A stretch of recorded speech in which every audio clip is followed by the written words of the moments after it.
Alô, pessoal, boa noite. Um abraço a todo mundo. Nós estamos chegando com o nosso Fala Marcial desta quinta-feira, pós-São João, hoje, dia 25 de junho. Estamos aqui para mais um programa nosso, Fala Marcial, que dura aproximadamente 1 hora.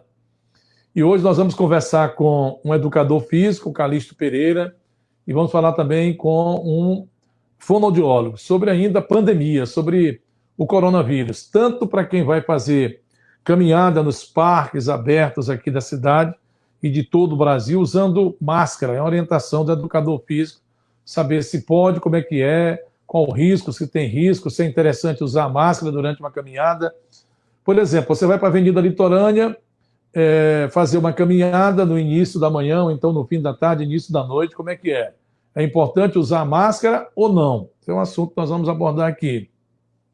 Sobre o fonoaudiólogo, nós vamos tratar exatamente das sequelas, dos problemas causados principalmente pós-doença, pós-infecção, que o paciente reclama que está com a voz cansada, que está com problema de falar alguma coisa, de conversar. Por exemplo, se o cidadão precisa da voz, por exemplo, profissional de comunicação, se ele precisa da voz, ele está com dificuldade de usar. Então, este profissional da fonoaudiologia vai transmitir para a gente aqui exatamente essa informação, como é que ele deve fazer, qual é o caminho que ele deve seguir, qual auxílio que ele deve buscar para melhorar, né, a condição vocal, para ele melhorar a voz, melhorar a expressão, né, quando ele vai professor, por exemplo, os profissionais que usam a voz e quem não usa a voz também. São dois assuntos que nós vamos abordar aqui. Mas eu queria começar o programa de hoje, antes de chegar ao primeiro entrevistado. Hoje, durante o dia, ontem, hoje é quinta, a semana inteira, de segunda-feira para cá, nós estamos recebendo no nosso celular, no 8114 8318, uma grande quantidade de reclamações de pessoas que trabalham principalmente com material de construção. E aí você vai me ajudar, você vai contribuir conosco aqui. Como é que está a situação no teu bairro, no local em que você vive, na cidade ou qualquer lugar deste país? Aqui em São Luís, o preço do cimento, né, cresceu demais. O cimento que custava, vamos dizer, R$ 28, R$ 29, chegou a 30, já passou dos 30 e agora eu não sei como é que está o preço. Sinceramente, hoje eu não sei como é que chegou no início da noite o preço do cimento aqui na capital maranhense. E o preço também da construção, o tijolo, por exemplo, também aumentou demais. Eu não sei o que é que está acontecendo.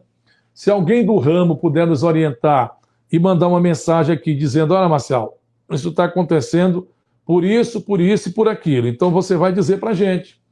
Do jeito que está, eu não sei como é que nós vamos chegar ao fim do ano, não. Porque está muito caro, o cimento aumentou demais. E olha que nós estamos vivendo uma crise como todo. Eu, particularmente, comprei essa semana uma quantidade de cimento para um serviço que foi feito e cheguei na loja aqui do Planalto Turu e a senhora me disse, a dona da loja, olha, o cimento está R$ 30, em outra estava R$ 29,90. Eu disse, você compra logo porque amanhã vai passar dos 30. Então hoje já deve estar o quê? 35, 38 reais. Me diga aí como é que está o preço do cimento aí da tua comunidade. Marcial Raimundo Gama, boa noite, meu amigo. Um abraço para você, todos sintonizados no programa Fala Marcial. Raimundo Gama, Rosiane, Yasmin e Isadora, no centro da cidade, na São Pantaleão. Rose Santos está conosco, Márcio Alessandro Pinto está conosco, Gilson Rodrigues, meu amigo. Gilson Rodrigues, da Rádio Mirante AM, gente boa, de primeira qualidade. Alô, Gilson! O Leandro Belfort está falando aqui no Instagram que em Anajatuba o cimento está mais de R$ 40 já. Pois é, mais de R$ 40 em Anajatuba. Eu quero saber mais de outras cidades do Maranhão, como é que está o preço do cimento. Se justifica esse preço todo, né? Nós estamos vivendo uma crise em tudo, né? Na economia como um todo. E aí, meu amigo Leandro Belfort, que está lá em Anajatuba, falando que passa de R$ 40 o preço do cimento. Terezinha Borges diz, Marcial, boa noite. Paulo Campineiro, boa noite. Delson Carvalho, boa noite. Rosiane Diniz, boa noite. Iranilde Costa Leite. Muito obrigado pelo carinho da audiência de vocês. Valeu, nós estamos aqui felizes com o compartilhamento. Vocês podem mandar mensagens lá pelo Facebook e pelo Instagram. Nós estamos ao vivo, contando com a sua participação. Maria José Figueiredo também está aí, ouvindo a gente, vendo também aqui pelo Instagram. Então me diga aí, como é que está o preço do cimento? Justifica? Você que é do ramo, você que trabalha com depósito, né? Você que vende o produto, que vende o tijolo, que vende o cimento, que vende a telha, no momento desse de crise, justifica o preço do cimento ser superior a R$ 40, R$ 38 aqui na capital, em algumas comunidades. Me diga aí como é que fica. Nós estamos na metade do ano, ainda no 6º mês do ano, e o preço do cimento em plena pandemia, que não acabou ainda, no preço de R$ 38 aqui em alguns locais, 35, superior a R$ 30, vamos dizer assim, e no interior do estado, aproximadamente R$ 38, R$ 40. A minha amiga Terezinha Freitas Borges diz: Marcelo Lima, comprei aqui em Grajaú ontem a R$ 28, então o preço lá tá bom, né? Tá dentro dos conformes lá em Grajaú. Minha amiga Terezinha, um abraço aí. Minha amiga Terezinha Freitas Borges, que é nossa internauta, é uma seguidora do nosso trabalho. Obrigado, Terezinha. Líbia Albuquerque está assistindo. Francisca Matos diz: boa noite, Marcelo Lima. A Inácia Madalena Perdigão disse: Adilce Inácia Perdigão, boa noite. Terezinha Freitas volta e diz: tem uma marca aqui que está 32 aqui. Então ela comprou uma marca de 28 e a outra está R$ 32. Mas está caro, hein? Está caro, não está no preço bom, não. Aqui na capital chega a R$ 38. Tem lugar que está R$ 38. O Ageu Souza diz: Marcelo Lima, R$ 35 em Vitória do Mearim. Rumo a alta constante, né? E rumo a alta constante, está dizendo o Ageu Souza Agai, que está lá no município de Vitória do Mearim. Me diga mais, você que está me vendo aí no interior do estado, que está vendo aqui na capital, que está vendo em todo canto do Brasil, do mundo, me diga aí. E quem está em outro estado também pode me dizer: Marcelo, aqui no Piauí, aqui no estado de São Paulo, aqui no Pernambuco, na Paraíba, está tanto. Então me diga aí. O Magno Maia está conosco, Josefina Costa Serrão também. O meu querido amigo Carlito Internacional, Sérgio Jeremias, também está vendo e acompanhando aqui o nosso programa. Muito obrigado vocês que estão no Instagram e também estão aí no Facebook. Meu amigo Magno, obrigado pela audiência. Mande lá o seu recado, compartilhe conosco, mande o programa para o seu amigo, diga aí: olha, estou vendo o Marcelo Lima aqui no Facebook. No início do programa, eu queria novamente renovar o nosso apelo. Nós estamos já quase concluindo a quantidade de inscritos no youtube.com/blog do Marcial. Estamos precisando mais de algumas pessoas só para concluir esta ferramenta. Inclusive, este programa de hoje, daqui a pouco, estará lá, provavelmente estará lá no YouTube à disposição dos nossos internautas. Então, por que nós estamos insistindo em manter esta ferramenta tecnológica? Porque é uma ferramenta que vai nos ajudar também a compartilhar todo esse momento que nós estamos vivendo, né, que nós temos a oportunidade de conversar com as pessoas. Então você vai lá e acessa, se inscreve no youtube.com/blog do Marcial. E aí você vai me garantir um acesso brevemente dos nossos programas sendo transmitidos por lá. A Terezinha diz: comecei a reforma na casa, no início eu comprava 26, hoje está 28 e 32. Jaqueline Pinheiro está assistindo, Nelson Santiago também, desejando um grande abraço. Marcos Rogério Coutrinho está conosco, Antônio Henrique está desejando uma boa noite também. Celiane Sá, desejando uma boa noite, ligado novamente com você. O Valber Miller Lago também, a Luci Lima está conosco, todo mundo no Facebook e também no Instagram. Tem alguém no Instagram aí, Mariana, falando aí de cimento? Como é que tá? Diga lá, diga pra gente. A Ju Teles falou que em Vitória do Mearim está R$ 35. 35 em Vitória do Mearim, o saco de cimento, R$ 35. Enquanto eu vou tratando aqui de outros assuntos, e nós vamos aqui tratar de muitos assuntos do programa, e vocês vão mandando as mensagens, outros questionamentos também. Gente, amanhã nós teremos aí o último programa da semana da Rádio Mirante AM, que é o Acorda Maranhão. Amanhã nós vamos provisoriamente nos afastar, depois do programa, nos afastar por uma temporada do Acorda Maranhão, porque nós estamos esperando uma decisão da Câmara Federal sobre a legislação eleitoral. Vocês sabem, vocês que acompanham, sabem que durante esta semana, anteontem, o Senado Federal, foi no dia 23, o Senado Federal votou o regulamento das eleições de 2020. As eleições de 2020, por esta decisão do Senado, serão realizadas, se tiver segundo turno aqui em São Luís, serão realizadas no dia 15 de novembro, no primeiro turno, e o segundo turno no dia 29. Mas deixa eu entender e explicar para você, que você compreenda. Isso tudo depende da Câmara Federal. Os deputados federais, me parece que não definiram o calendário ainda, devem se reunir provavelmente na próxima sessão da semana que vem ou na outra semana e decidirão qual a situação das eleições 2020. Por que eu estou me afastando amanhã, provisoriamente, até esperar um resultado definitivo? Porque, de repente, a Câmara Federal pode manter o prazo eleitoral que está aí. A Justiça Eleitoral, ela mantém os prazos, está mantendo até hoje todos os prazos, inclusive recomendando aos partidos que eles podem fazer as convenções por meio de reuniões remotas, pela internet. Então, os deputados federais, não sei se 308, mas boa parte deles, eu estava acompanhando hoje o Noticiário Nacional, lá de Brasília, alguns defendem que a eleição seja no dia 4 de outubro, que mantenha o calendário que está aí, que não tenha adiamento das eleições para o mês de novembro. Então, se isso permanecer do jeito que está, eu estou me afastando por uma prevenção e estou assegurando o meu direito de concorrer às eleições sem nenhum problema com a Justiça Eleitoral. Caso seja mantida a votação do Senado de uma eleição dia 15 de novembro do primeiro turno, aí eu posso voltar para o rádio, depois da decisão da Câmara, e continuar o meu trabalho até o dia 10 de agosto, lá na Rádio Mirante AM, do Acorda Maranhão. Mas estarei me afastando amanhã, fazendo um programa amanhã, o último da semana, e esperando a decisão da Câmara Federal. No domingo, nós teremos também o nosso programa Domingo Mirante. Então, gostaria muito que você pudesse nos acompanhar amanhã, se puder mandar mensagem, nos ajudando a fazer o programa, lá pelo 81 14 83 18. Antes do entrevistado, o J. Fonseca está aqui, a Elizabeth Araújo também, o Adson Flávio disse que na Vila Esperança está R$ 34,00 o cimento. A Sueli Moura disse um excelente programa, obrigado, Sueli. O Marcos Rogério também está conosco, Jaqueline Pinheiro também. A Terezinha Freitas continua conosco lá em Grajaú. E também a Socorro Arruda, que está conosco também assistindo agora. Obrigado pela audiência. Vamos lá, vamos conversar com o meu amigo Calixto, grande Calixto, que é educador físico, é o coordenador do projeto Eu Corro, né? Eu Corro nos Bairros, que é um projeto que nós apoiamos também aqui em São Luís do Maranhão. Calixto, tudo bem? Boa noite, satisfação conversar contigo aqui por meio do Fala Marcial, uma satisfação, desejando a você aí uma boa entrevista. Tudo bem, Calixto?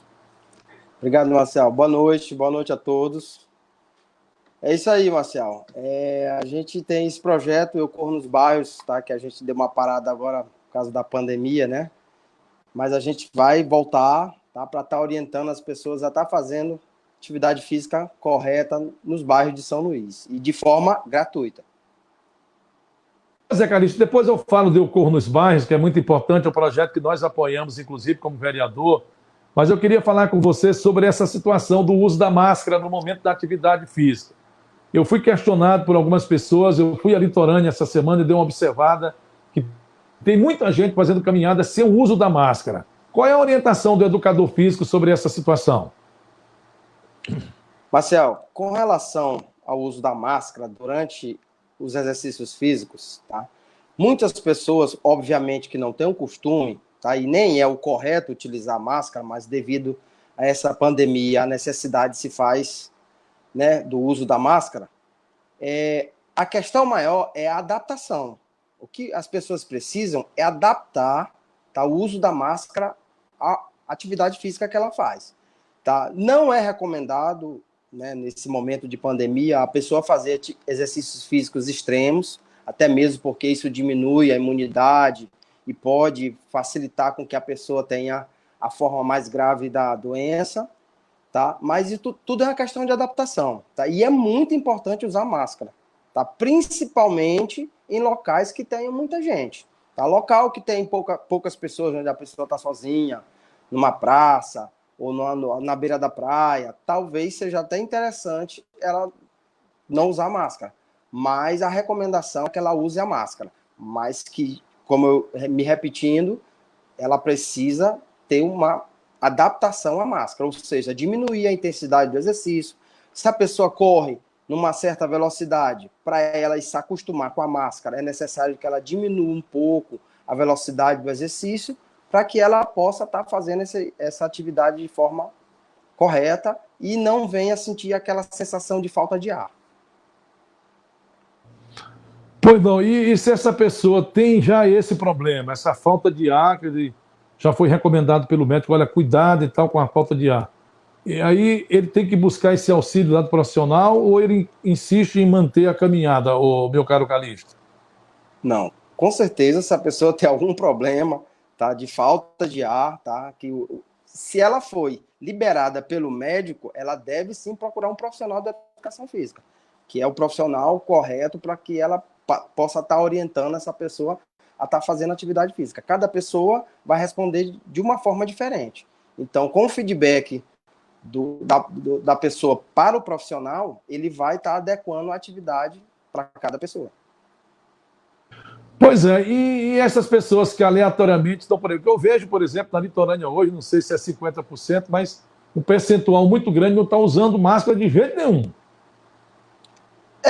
Pois é, como eu estava te falando, a maioria dessas pessoas que não usam, tá, pela máscara incomodar, porque elas provavelmente não têm a orientação de um profissional, tá, e quando elas estão retornando para a atividade física agora, tá, elas com certeza se tentaram fazer com a máscara, deve ter sentido algum incômodo, tá, e por isso não usa máscara. Mas como volto a falar, é necessário uma adaptação ao uso da máscara durante a atividade física. Mas é necessário o uso da máscara, sim.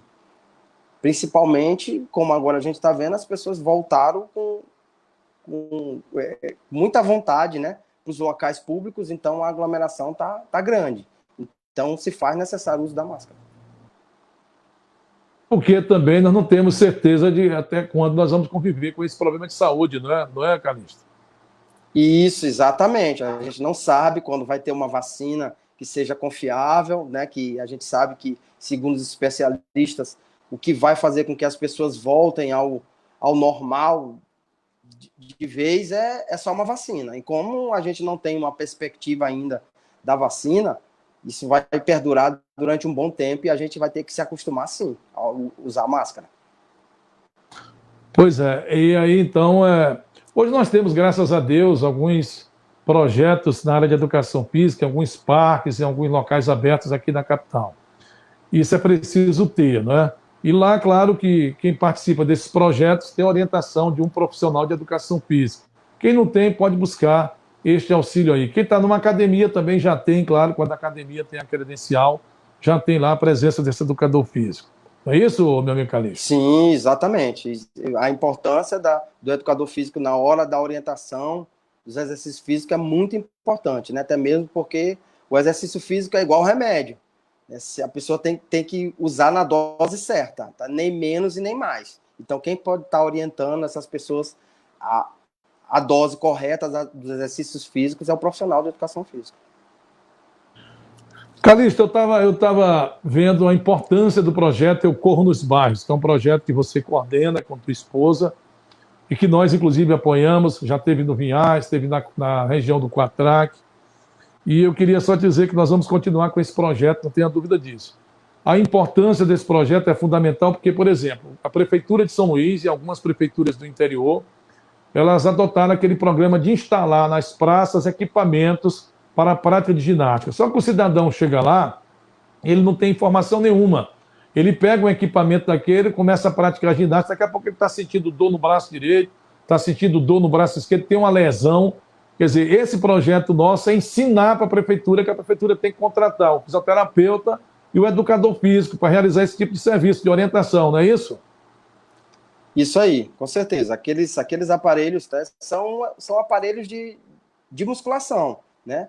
Onde a pessoa vai estar utilizando de qualquer forma se ela não tiver uma orientação. Então, é muito importante que um profissional de educação física esteja orientando essas pessoas, tá, para que elas não usem de forma inadequada. Inclusive, nos nossos encontros, né, a gente olhou e escutou cada absurdo de aparelhos sendo utilizados de forma totalmente inadequada, né? E, Marcel Lima, tem outra coisa, tem um problema com relação às lesões. Às vezes a lesão, ela não vem de um dia para o outro, tá? Ou seja, a pessoa faz o exercício errado hoje, amanhã, durante um mês, 6 meses, um ano, e ela só vai sentir essa lesão, às vezes, anos depois, né? De estar trabalhando aquele músculo de forma inadequada, e às vezes, por isso que muita gente diz hoje em dia, as pessoas de mais idade, né? As pessoas mais idosas, eu tenho dor aqui, eu tenho dor ali, mas a maioria sente muita dor, não é por causa da idade, é porque utilizou o corpo de forma inadequada. E isso sim vai fazer com que a pessoa tenha dor crônica, entendeu? nós defendemos que a Prefeitura de São Luís e outras prefeituras do Maranhão e do Brasil adotem esse projeto também, claro, até porque tem dinheiro federal, tem recursos federais. É importante que tenha a presença desses profissionais. Não é isso, Calixto? Não custa muita coisa, pode aproveitar também os estudantes que estão numa fase já final do curso de terapia, do curso de educação física. Qual é a sua avaliação? Com certeza, isso aí, perfeito. E, inclusive, falou do custo, eu diria que não é custo, é diminuir o custo com a saúde. Né? Se a pessoa faz atividade física de forma correta, ela vai procurar menos o posto de saúde, ela vai fazer com que aquela pessoa trabalhe melhor, produza mais, e tudo isso é ganho para a população. Tá? Eu não diria nem que é um custo, é investimento mesmo, né? Que vai diminuir os custos, né, que os governos têm com saúde, né? Que infelizmente a nossa saúde ela não é preventiva. Então, que é necessário ter essa saúde eu lembro, preventiva. Calixto, eu lembro como... Eu não sei se você está me ouvindo. Eu lembro como se fosse hoje, quando eu era estudante aqui, naquela época que a gente chamava estudante secundarista, fui estudante aqui do MENG, do Colégio MENG, e disputei os Gêmeos, jogando futebol de salão. Fui um grande jogador de futebol de salão aqui. A gente tinha um time muito bom lá no MENG, quem é da época lembra disso. E aí, meu companheiro Calixto, naquela época, as escolas, tanto públicas como privadas, elas tinham a presença do educador físico. Hoje ainda tem, eu vejo uma carência muito grande. Os pátios das escolas eram usados para a prática de exercícios físicos. Os ginásios esportivos que eram bem usados, hoje o que eu vejo são alguns ginásios aí completamente largados, servindo de cracolândia dentro de algumas escolas aqui da região metropolitana e também no interior do estado. Como é que está hoje essa situação da valorização do educador físico nas escolas públicas, principalmente, e nas escolas também da iniciativa privada? Marcelo Lima, com relação às escolas públicas, né, todas têm profissionais de educação física. O professor, no caso, né, de educação física. Na minha opinião, o maior problema está com relação ao local adequado para se fazer as atividades, né, as aulas práticas de educação física. Como no caso quadra coberta, né, porque às vezes quando tem a quadra, na maioria das vezes são quadras descobertas, né, onde o profissional tem que ficar no sol do começo ao fim das aulas. Né, e isso prejudica demais, tanto os alunos quanto o professor de educação física. Né? Então, eu acho que um dos maiores problemas está com relação às escolas públicas, com relação ao local da prática da educação física. Né? Quase nenhuma escola, a grande maioria das escolas não tem ginásio, não tem quadra coberta para desenvolver. No caso das escolas privadas, tá? Eu não tenho muito conhecimento a respeito, porque eu não trabalho em escola privada, mas o pouco que eu sei é que, infelizmente, a educação física ela está sendo colocada meio de lado, né, para a prática dos esportes em si. Né? Ou seja, você não faz a educação física, mas faz só o futsal, ou faz o vôlei, ou faz a natação, o que, na minha opinião, é um erro grave, porque a criança ela tem que praticar várias modalidades esportivas, até mesmo para que a gente descubra o potencial daquela criança. Porque se a gente botar uma criança, por exemplo, que só do futsal, uma criança que não tem talento nenhum para jogar futsal, mas ela pode ter talento para ser um nadador, para ser um jogador de vôlei, certo? Então, isso não deveria acontecer, tá? Colocar a criança diretamente num determinado esporte. Ela deveria vivenciar várias modalidades esportivas, que é o correto, principalmente na primeira infância. Meu amigo Calixto, eu quero te agradecer, Calixto Pereira, professor de Educação Física. Estamos aguardando, então, terminar de vez esse momento de pandemia que nós estamos aí. Graças a Deus vai terminar brevemente, para voltar e eu corro nos bairros e você continuar trabalhando aí, desenvolvendo suas atividades e prestando um grande serviço à população de São Luís do Maranhão. Tá certo, meu amigo? Se tiver mais alguma coisa a acrescentar, fica à vontade.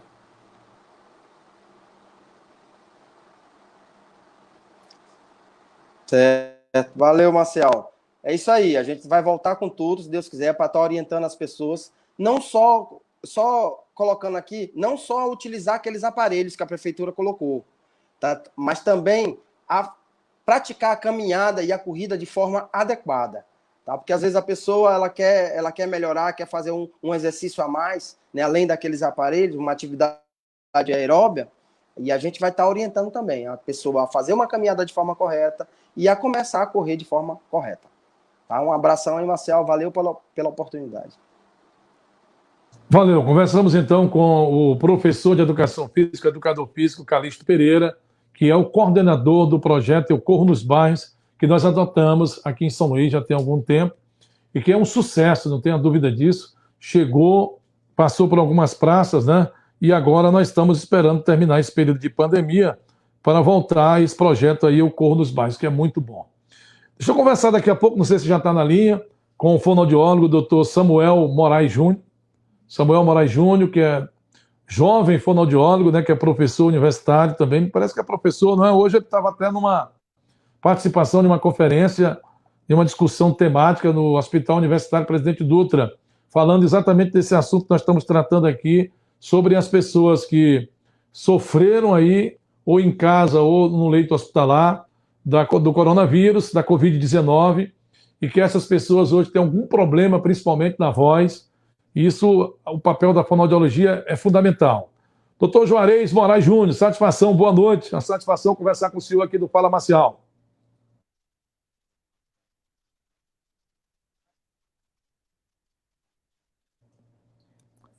Eu queria que o senhor desse um toquezinho aí no áudio do seu... vamos adaptar o áudio aí para a gente conectar legal. Tem um problema no dispositivo do áudio aí, ver se a gente consegue conectar.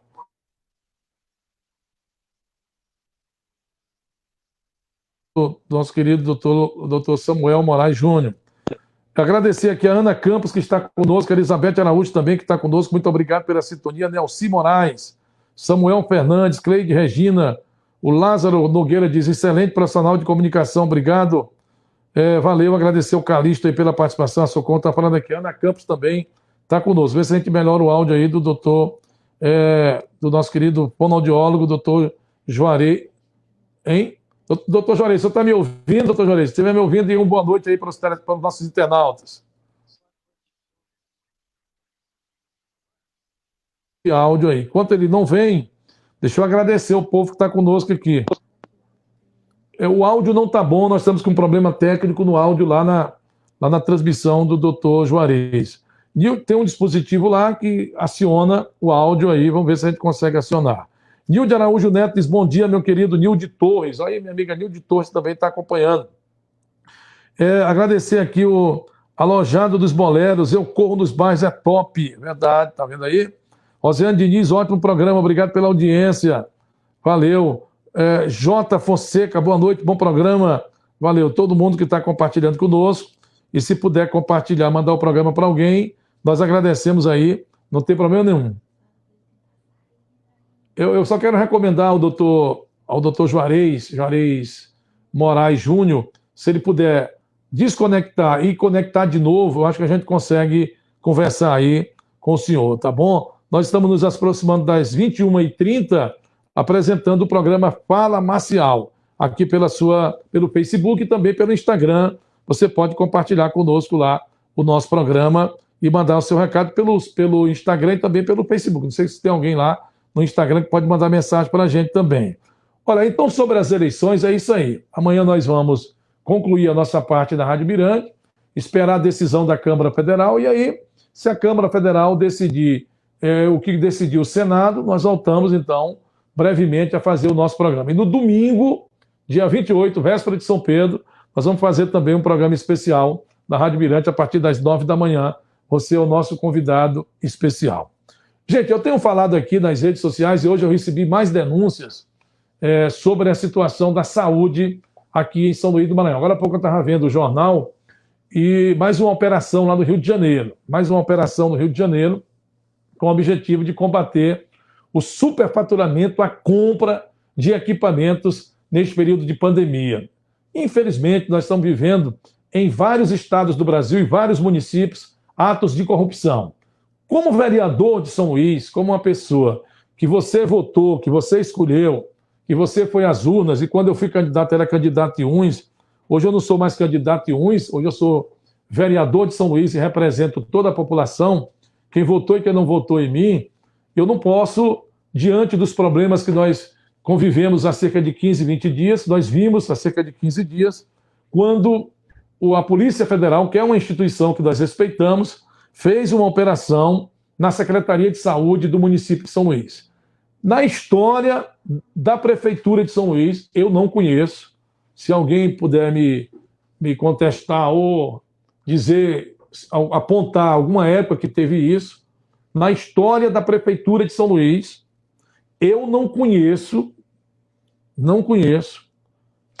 não sei te dizer se já teve alguma operação da Polícia Federal em alguma repartição da Prefeitura de São Luís do Maranhão, como nós tivemos há cerca de 15 dias. O que chama atenção, meu internauta, você que me acompanha, é que o prefeito de São Luís, até hoje, não lançou uma nota de absolutamente nada. Uma nota sequer.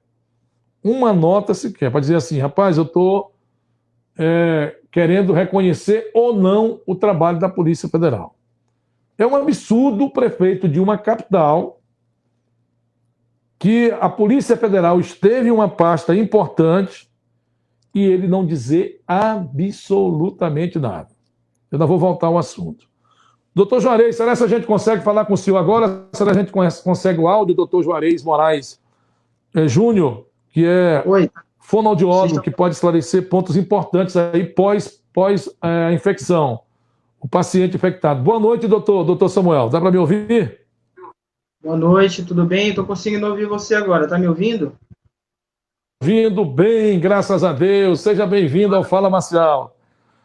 Obrigado por ter aceito o nosso convite, doutor Juarez. Eu agradeço a oportunidade de estar podendo discutir essa temática com vocês aqui, que é uma temática extremamente importante diante da situação que a gente vem vivendo a nível de saúde mundial. Essa aí para o nosso internauta, pessoas que estão acompanhando, sobre essa situação. Como é que é? Eu tenho aqui, por exemplo, colegas de profissão, profissionais de comunicação que usam a voz de forma permanente, reclamando, olha, eu estou cansado, a minha voz não é a mesma. Isso acontece mesmo? Qual é a orientação da fonoaudiologia nesse tipo de fato pós-doença, doutor Juarez? Bom, a gente precisa entender algumas coisas antes de adentrar a essa informação. A presença da SARS, né, que é a COVID-19, ela pode implicar em alteração do sistema respiratório. Na verdade, ela é uma doença de afecção do sistema respiratório primariamente, e esse paciente que é acometido pela COVID-19, ele vai apresentar algumas limitações no processo respiratório que podem fazer ele depender de alguns aparelhos mecânicos respiratórios e por conta da presença desses aparelhos mecânicos, posteriormente ele pode acabar desenvolvendo algumas alterações de ordem muscular que vão alterar, então, o funcionamento da produção vocal. É certo que na COVID-19, uma das manifestações clínicas que podem acontecer chama-se mialgia, que é o processo inflamatório da musculatura. Então, a gente tem entre 10% a 20% de pacientes que acabam evoluindo para uma condição respiratória mais cronificada, apresentando essa característica de fraqueza muscular, de redução do tônus, da força do músculo, e isso pode acabar implicando nas alterações que vão dificultar a comunicação oral desses sujeitos, desses indivíduos acometidos pela Covid-19. Pois aí eu pergunto, o que ele tem que fazer? Na rede pública ele tem esse profissional? Qual é a orientação que o senhor transmite aqui por meio do nosso programa? A orientação é que, uma vez apresentando qualquer tipo de alteração vocal frente à Covid-19, se o indivíduo está dentro do hospital, ele já vai receber esse acompanhamento pela equipe que está fazendo o processo assistencial diário dele. Mas uma vez que ele saiu do processo de internação, ele pode buscar a rede pública nos serviços ambulatoriais, ou ele pode também buscar as redes particulares que vão, de alguma forma, auxiliar nesse processo de assistência e de recuperação da voz. Ele precisa também estar atento às alterações que ele está apresentando, rouquidão, uma voz que ela não tem um som muito firme, uma dificuldade de projeção, uma dificuldade de articular as palavras de forma adequada. Tudo isso vem em decorrência da fraqueza muscular. Então, é interessante que ele busque o serviço público, então, mais uma vez ratificando, serviços ambulatoriais dos hospitais, algumas unidades básicas de saúde, ele pode também buscar a presença de um fonoaudiólogo, e também na rede privada ele vai encontrar os serviços. Pois é, e essa sequela pode ser demorada? Isso vai depender muito, Marcial, da condição em que esse paciente vai ter de manifestação clínica da Covid-19. Essa patologia viral, ela pode manifestar situações diferentes a depender de cada indivíduo. Então, em indivíduos que têm uma situação mais crônica, a gente pode ter uma manifestação vocal patológica por um tempo maior. Agora, em indivíduos que não apresentam a fase mais crônica da doença, eles podem ter alterações de menor relevância. Então, isso vai depender muito de como o organismo desse sujeito vai apresentar a manifestação clínica da doença.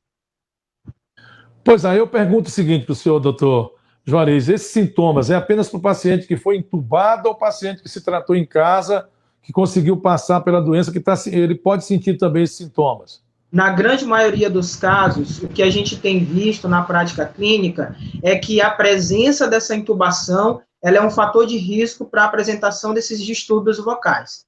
Agora, muito poucos pacientes que têm a fase aguda ali, a fase mais clinicamente menos agravante, vão apresentar essas limitações. Como eu falei anteriormente, às vezes a gente vai ter essa manifestação diferente entre esses pacientes, dependendo do grau de severidade da manifestação clínica da COVID, a gente vai ter um problema maior ou um problema menor. Agora, é certo que os pacientes intubados têm um risco maior de apresentar essas sequelas.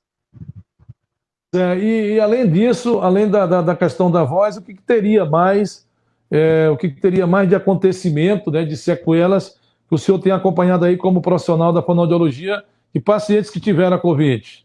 A gente tem uma grande incidência dos distúrbios de deglutição, da qual nós chamamos de disfagia. Então, o paciente ele passa a ter limitações correlacionadas ao aspecto da deglutição, muitas vezes tendo que usar uma via alternativa alimentar, que nós chamamos de sonda, pode ser uma sonda nasal, ou até mesmo apresentar um distúrbio que possa levá-lo a usar uma via alternativa alimentar a nível de estômago, que nós chamamos de gastrostomia. Basicamente, os distúrbios que mais acometem esses pacientes COVID-19 são as alterações vocais, são as disfonias, que a gente discutiu pregressamente, e também as manifestações de distúrbios de deglutição, que são as disfagias. A gente pode ter algumas outras limitações de ordem musculares que vão interferir na fala, no processo articulatório desse sujeito, e, primariamente, as alterações correlacionadas ao sistema respiratório, que acaba sendo a base tanto para a função de comunicação oral na produção da voz, como também no processo de coordenação do ato da deglutição, Marcelo. Isso aí tudo é provado... Pois não, doutor, vou fazer uma pergunta próxima. Isso tudo é provocado pela Covid ou por H1N1 também e outras doenças da época que nós estamos vivenciando aqui no Brasil? Olha só, qualquer doença que acabe afetando o sistema respiratório, ela pode acabar incorrendo em limitações de ordem comunicativa. Por quê? O ar ele é a matéria-prima para a produção da nossa voz. Então, se a gente não tem uma capacidade pulmonar adequada, a gente vai ter uma limitação na produção desse som, isso vai acabar afetando o nosso processo de comunicação oral. Então, sendo a COVID-19, que tem sido a patologia do momento, como H1N1, ou, por exemplo, outras doenças pulmonares, fibrose cística, enfisema pulmonar, essas alterações, alterando a função respiratória, elas vão mexer com a função de comunicação oral também. E o tratamento, como é que é? O tratamento é só com exercício? Tem a medicação mesmo? Qual é a orientação que o senhor transmite aí? Olha, a primeiro momento, a farmacoterapia vai ser a predileção inicial da equipe médica, já que a gente está falando de uma doença de ordem viral. Agora, uma vez que esse paciente tem condições de receber o acompanhamento fonoaudiológico, fisioterapêutico, nutricional, a gente vai intervir com exercícios para melhorar a condição do funcionamento muscular e, dessa forma, então, fazer com que o paciente consiga apresentar uma qualidade de comunicação melhor ou o mais próximo possível do que ele tinha antes de ser acometido pela patologia. Vale ressaltar aqui também, Marcial, que é importante para o profissional compreender como é que é o estado pregresso desse paciente no sentido da comunicação e no sentido do funcionamento muscular, porque a gente já pode ter pré-Covid-19 pacientes com algumas limitações e o Covid-19 pode acabar potencializando aí essas alterações que ele já tinha anteriormente. Vou falar com o senhor também, porque agora recentemente teve uma decisão importante em Brasília, que é aquela decisão de manter o profissional de fisioterapia nas UTIs da rede pública e rede privada de saúde. E o papel da fonoaudiologia nessa história toda? Como é que está essa luta aí também para a fonoaudiologia estar dentro das redes aí permanentemente, que preste um relevante serviço à população? Olha só, nós tivemos uma grande vitória documental, digamos assim, que foi a liberação de um parecer de número 46 do nosso Conselho Federal de Fonoaudiologia, que nos garante de forma ativa o trabalho dentro das UTIs com os pacientes acometidos pela Covid-19. A gente já exercia esse trabalho de uma forma muito incisiva no ambiente hospitalar, tá? No ambiente ambulatorial também, nas enfermarias, mas com o advento desse parecer, isso fomentou ainda mais a nossa atuação laboral dentro das UTIs com esses pacientes que são submetidos ao procedimento de intubação orotraqueal, tendo em vista que esse procedimento acaba gerando sequelas, limitações musculares, como a gente conversou pregressamente. Então, a gente viu também na última semana que a Secretaria de Saúde aqui do nosso estado fez uma liberação para alguns profissionais da saúde nesse primeiro momento, e aí já a partir de um pressuposto também acadêmico, e os profissionais da fonoaudiologia também começaram a se manifestar para que a própria portaria não contemplasse alguns profissionais da saúde, mas que contemplasse todos os profissionais da saúde, uma vez que a equipe que vai gerar a assistencialidade a esses pacientes é uma equipe multiprofissional. Não é só o profissional X, nem Y, nem Z. É uma rede de profissionais associadas que vai gerar qualidade de saúde para esses pacientes. Doutor Juarez, muito obrigado pela sua participação aqui do Fala Marcial. Se eu tiver mais alguma coisa aí a acrescentar do que não foi perguntado por esse humilde apresentador, fica à vontade aí que o senhor acrescente, que oriente o nosso internauta que está antenado aqui no Fala Marcial. Bom, eu queria agradecer de antemão a oportunidade, o espaço aberto para que a gente pudesse conversar sobre essa temática. Também ter a oportunidade de estar representando aqui vários colegas fonoaudiólogos do nosso estado, para mim é uma grande honra, e também fomentar para a população que em situações de observação, de dificuldade vocal, com ou sem Covid-19, dificuldades deglutitórias, que procure um profissional da fonoaudiologia para que possa ser avaliado, possa receber um diagnóstico diferencial e possa ser tratado de uma maneira satisfatória para que não venha apresentar nenhum tipo de alteração futura. Pois é, eu quero fazer um agradecimento aqui público na sua presença também, doutor Juarez Moraes Júnior. A doutora Glenda, né, Glenda Santiago, que é a nossa companheira de trabalho lá na Mirante, e que foi quem sugeriu o seu nome para conversar conosco sobre esse tema. Ela está muito ocupada com uma outra atividade, sugeriu o seu nome. Eu estou feliz em conversar com o senhor aqui e transmitir o meu abraço público para ela, para a Glenda, que é uma pessoa maravilhosa, uma grande professora também. Sim, foi minha professora na graduação e é uma exímia profissional, desenvolve um trabalho ímpar, com muita qualidade aqui dentro do nosso estado. Pois é, e ela há muito tempo trabalha conosco lá na Mirante, é professora, me parece, da Faculdade de Santa Terezinha. O senhor é professor do Selma, é isso?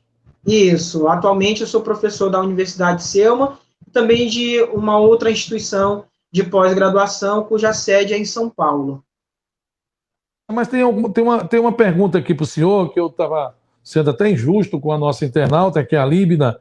Ela diz: Marcial Lima, pacientes traqueostomizados podem falar normalmente, voltam a falar normalmente?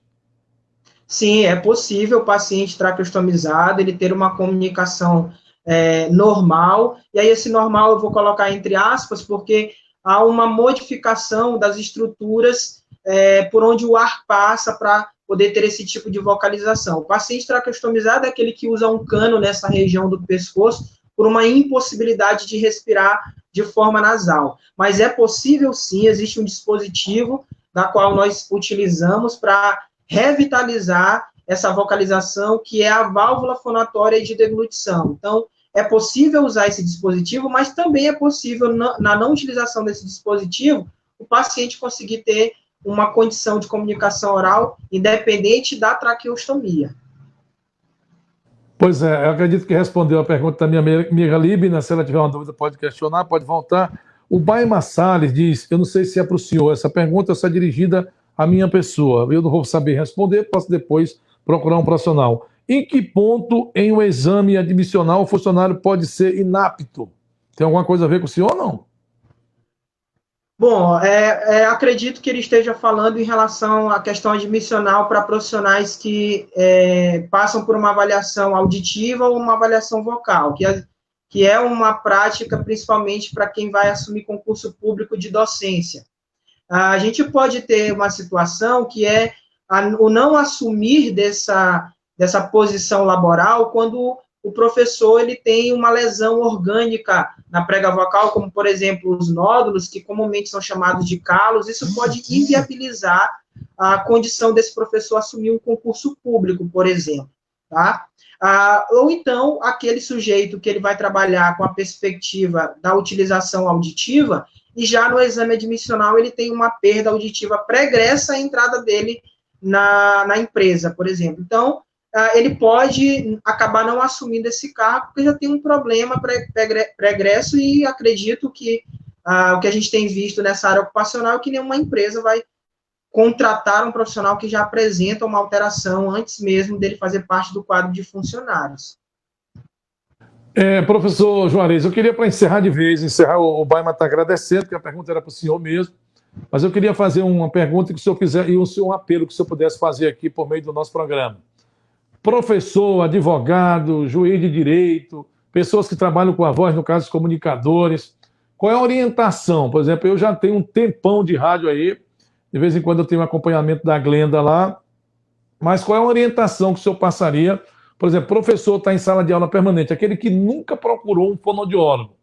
Qual é a orientação que o senhor transmite para esses profissionais? Eu estou falando no geral, mas tem vários aí, o senhor fica à vontade para poder transmitir as orientações. Olha só, a primeira orientação que a gente precisa dar a esses profissionais é que eles conheçam muito bem as suas ferramentas de trabalho. Todo sujeito ele é capaz de perceber e de entender como é que essas ferramentas de trabalho funcionam. Com a voz não é diferente. Então, tentem observar a forma como vocês estão se comunicando, o tipo de tom que vocês estão utilizando no determinado ambiente. Trabalhem bastante com o processo de hidratação, porque a água ela é o melhor remédio para uma capacidade de vocalização satisfatória. Busquem auxílio profissional em qualquer tempo que vocês perceberem que a voz não está mais tendo o rendimento positivo que ela tinha antes, e observem características de melhor facilitação comunicativa, como para professor que dá aula em ambiente que tem muitas pessoas, o uso de um microfone é importante, não usar roupas apertadas na altura do pescoço ou na altura da cintura, porque isso pode acabar alterando o processo respiratório, gerando alguma tensão na musculatura. Articulem bem as palavras. Nesse tempo de máscaras, por exemplo, é importante a gente ter uma capacidade de comunicação também com a face. Isso é importante para que você tenha uma boa longevidade vocal e uma boa capacidade de comunicação com o interlocutor, com o terceiro, por exemplo. E quem já está há muito tempo na profissão, talvez não sinta nada, mas lá na frente pode sentir, não é isso, doutor Juarez? Sim, isso vai depender também da demanda que esse profissional tem. Se é um profissional que tem uma demanda muito alta a nível de carga horária durante a semana, e ele não usa nenhum tipo de estratégia positiva para aquecer essa voz, por exemplo, para hidratar essa voz, para articular essa musculatura e e deixar ela preparada para essa demanda alta, dependente do tempo, ele vai apresentar uma alteração significativa a médio e a longo prazo. Agora, tudo depende também do organismo desse sujeito. E, rapidamente, aí o senhor me responda rapidamente, quantos litros de água o ser humano deve tomar durante o dia? Durante um dia, aqui no nosso estado, que é muito quente, em qualquer estado do Brasil, qualquer cidade. Diga lá, doutor Juarez. De forma muito objetiva, é interessante que o sujeito ele possa ingerir o líquido entre 2 e 2,5 litros por dia. Isso já auxilia bastante no processo de hidratação sistêmica do corpo, que vai acabar acarreando lá para a hidratação dos músculos da prega vocal. E existem outras formas de hidratação, como, por exemplo, a nebulização é uma outra forma de hidratação, só que mais direta na musculatura da prega vocal. Mas o ideal é 2,5 litros de forma muito objetiva, falando assim. Está perguntando aqui o nosso internauta Brito. Marcelo Lima, pergunta aí para o doutor se o servidor público da empresa acometido do coronavírus pode ser posto na rua, qual o prazo e quais os seus direitos perante a justiça. Acho que aí não é com o senhor, não, é com algum médico do trabalho, não é isso? Exatamente, essa é uma pergunta muito objetiva, muito específica já para a medicina do trabalho. Já não vou conseguir ajudar o nosso telespectador. Doutor Juarez, agora sim agradeço a sua participação, muito obrigado, uma noite maravilhosa e que o senhor possa continuar prestando esse relevante serviço aí como professor e também como fonoaudiólogo. Muito obrigado pela sua presença aqui no nosso programa, viu? Muito obrigado, Marcelo. Boa noite, um excelente programa e continue fazendo esse trabalho maravilhoso que você tem feito frente à nossa sociedade. Muito obrigado e uma excelente noite. Obrigado, tá aí, conversamos com o fonoaudiólogo e professor do SEUMA, Juarez Moraes Júnior, jovem ainda, professor, mas com uma boa atuação, foi aluno da Glenda, não é? E que está aí prestando um relevante serviço. Deixa eu fazer um agradecimento aqui, porque nós estamos quase no fim, não sei qual é o prazo que eu tenho aí, eu tenho 9 minutos para terminar o programa, muito bom, agradecer as pessoas que estão elogiando aqui a entrevista, o Zé Luiz Assunção, meu amigo velho, gente boa, está lá no Filipinho, agradecer o Edson Brito, que já falei, agradecer aqui meu amigo Baima, obrigado, Marcial, pela resposta bem explicado, Marcos Rogério Coutrin, Líbida também está agradecendo, o Edson Brito disse, o canal mais interativo dentro da internet, muito bom, parabéns, valeu. Fátima Moura está parabenizando os 2 assuntos do programa de hoje, Veuziana Santana desejando uma boa noite, Carlos Alberto Lima, estou ligado, Marcelo Lima, boa noite, obrigado também, o Edson Brito questiona aqui, Marcelo, um abraço, todo dia escuto estou aí dentro da escuta, se quiser, aí tá, não, aqui dentro não, tu tá acompanhando o programa, né, cara? Um abraço, Brito, obrigado pela audiência. Esther Fernandes, muito bom, esclarecedor, excelente, todo mundo está elogiando. Então, você que está aí me vendo, que gostou, compartilhe com um parente, né? Compartilhe com um amigo, daqui a pouco esse programa estará lá no YouTube. E para você acessar o nosso canal lá no YouTube, youtube.com/blog do Marcial. Estamos quase completando o time lá, para a gente poder fazer um grande trabalho. Outra coisa, nós criamos aí 2 grupos de ouvintes e internautas que nos acompanham. Ouvintes, principalmente, do rádio.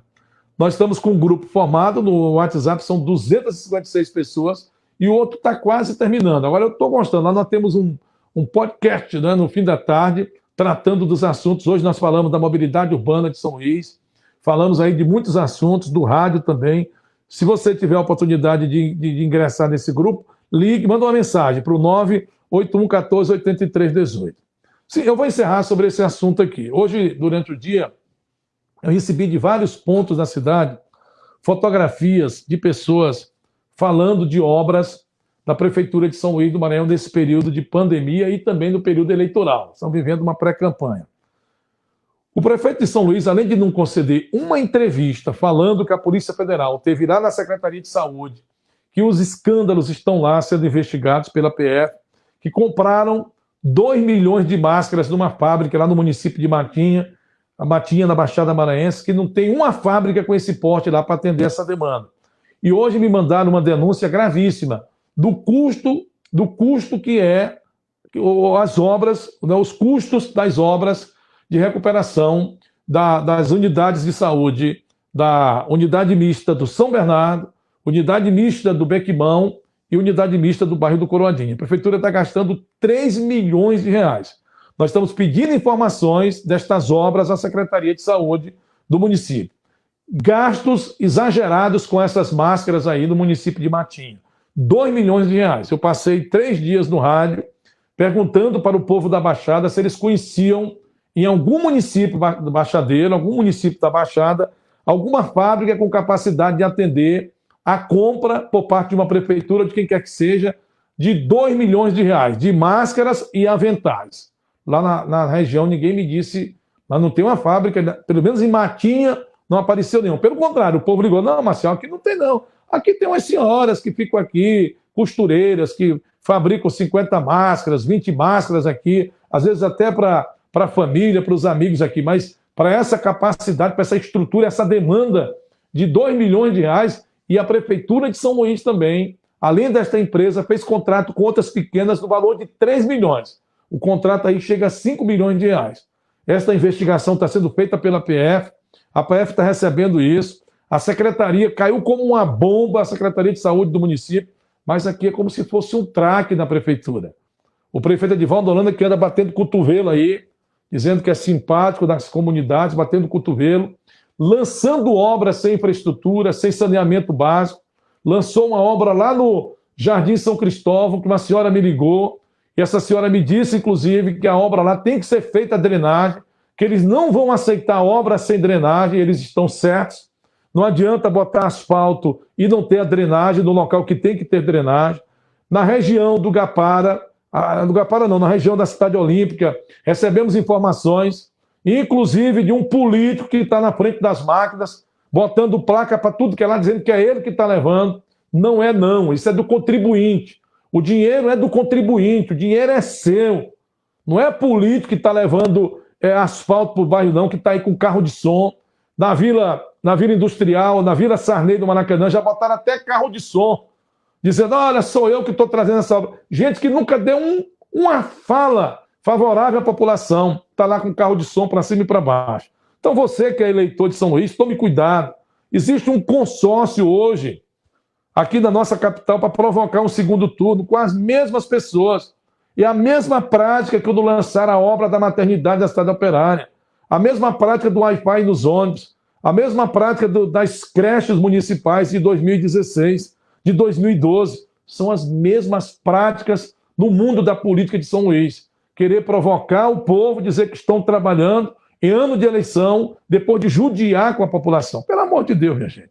Não é possível que vocês ainda vão cair nessa lorota, como dizia o rei do Baião, Luiz Gonzaga. Isso é uma grande lorota.